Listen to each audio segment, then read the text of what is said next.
¿Alguna vez has preguntado cómo nuestro cuerpo mantiene el equilibrio y nos permite orientarnos en el espacio sin que nos demos cuenta? La respuesta está en un sistema que muchas veces pasa desapercibido, llamado sistema vestibular. Este conjunto de estructuras se encuentra ubicado dentro del oído interno y es responsable de detectar los movimientos de nuestra cabeza y ayudarnos a mantener el equilibrio en cada momento. Sin él, tareas simples como caminar o girar la cabeza podrían hacernos sentir mareados o hasta perder el control.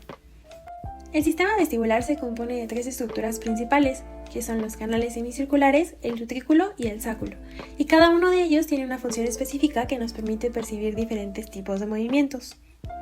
Primero tenemos a los canales semicirculares, que son tres pequeños tubos dispuestos en ángulos diferentes, uno horizontal, uno posterior y uno anterior, y estos nos permiten detectar los movimientos rotacionales en diferentes direcciones, ya sea hacia los lados, hacia arriba, hacia abajo y hacia adelante y hacia atrás.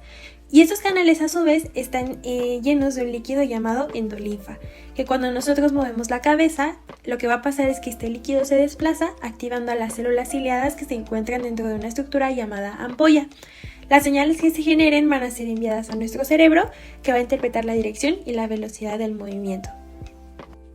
Después tenemos al utrículo y al sáculo, que son dos pequeñas cavidades que detectan los movimientos lineales y la posición de la cabeza en relación con la gravedad. Primero, el utrículo se encarga de los movimientos horizontales, como cuando caminamos hacia adelante o nos desplazamos lateralmente, mientras que el sáculo responde a los movimientos verticales, por ejemplo, cuando saltamos o al levantarnos de una silla. Nuestros canales semicirculares son los que van a detectar las aceleraciones angulares de la cabeza. En este caso, la endolinfa es la que va a estar sometida a la inercia. Si nosotros ponemos un ejemplo de un movimiento hacia la izquierda, en nuestra parte izquierda, la endolinfa por inercia se va a querer mover hacia nuestro lado contrario, que es la derecha. Entonces, esto provocaría que el estereocilio se acerque al sinocilio, generando que se abran los canales de potasio, entre potasio, el proceso que vimos anteriormente, generando la liberación del neurotransmisor, que es el glutamato, y que así llegue la señal del movimiento al cerebro, dando a entender que empezamos con un movimiento hacia la izquierda.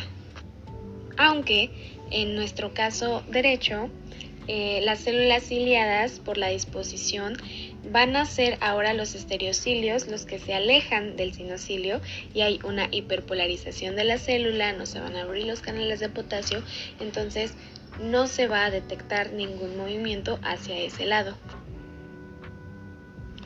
Por otro lado tenemos el sáculo y el utrículo. El sáculo va a detectar movimientos verticales y el utrículo movimientos horizontales. Dentro de estos órganos hay células ciliadas con otolitos. Cuando movemos la cabeza, los otolitos se van a desplazar y van a estimular los cilios de estas células. Dependiendo de la dirección en que se muevan los cilios, se va a producir una señal que el cerebro va a interpretar como movimientos. Por ejemplo, si movemos la cabeza hacia la izquierda en el caso del utrículo, al iniciar el movimiento tenemos que en la célula A los estereocilios se van a acercar al sinocilio, lo que va a generar una despolarización por la entrada de potasio. Mientras que en otra célula B, los estereocilios se van a alejar del sinocilio, lo que produce una hiperpolarización. Y al final del movimiento va a suceder lo contrario, la célula A se hiperpolariza y la célula B se despolariza.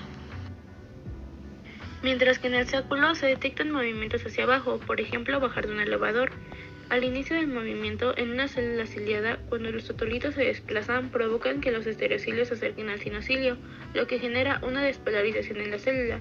Esto activa una señal que se transmite al cerebro. En contraste, en otra célula, si los estereocilios se alejan del sinocilio, debido al movimiento de los otolitos se produce una hiperpolarización, lo que inhibe la señal. Al final del movimiento, estos procesos se invierten. Las células que antes se despolarizaban ahora se hiperpolarizan y viceversa, ajustando así la percepción del equilibrio. Un aspecto interesante a destacar es cómo cambia la función del sistema vestibular dependiendo de la posición del cuerpo. Por ejemplo, cuando una persona está de pie en un elevador, el utrículo detecta los movimientos horizontales y el sáculo los movimientos verticales, cumpliendo sus funciones normales. Sin embargo, si la persona está acostada en una camilla, estas funciones se invierten. El sáculo detectará movimientos horizontales y el utrículo los verticales, adaptándose a la nueva orientación del cuerpo. Respecto a las vías vestibulares, las neuronas de los canales semicirculares van a los núcleos superior, medial e inferior, las del utrículo van a los núcleos lateral e inferior y las del sáculo al núcleo inferior. El fascículo longitudinal medial va a los núcleos oculomotores, encargándose del movimiento ocular. El tracto vestibuloespinal lateral maneja las correcciones posturales del equilibrio. Finalmente, las neuronas del núcleo inferior se dirigen al cerebelo. ¿Es lo mismo mareos y vértigo? La respuesta es no. Cuando una persona nos dice que siente que él se mueve y por lo tanto puede llegar a perder el equilibrio, estamos hablando de mareos. Sin embargo, cuando una persona refiere una sensación de que todo a su alrededor gira, esto es vértigo.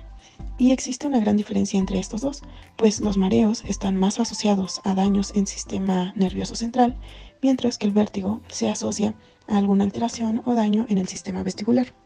La principal causa del vértigo es que un otolito o algunos otolitos del utrículo pasen al canal semicircular y se atasquen en la ampolla, provocando que en cualquier movimiento el otolito dé una sobreestimulación al canal semicircular. Como consecuencia, los pacientes van a referir esta sensación de que todo le está vueltas a su alrededor, y esto se acentúa con el cambio de postura.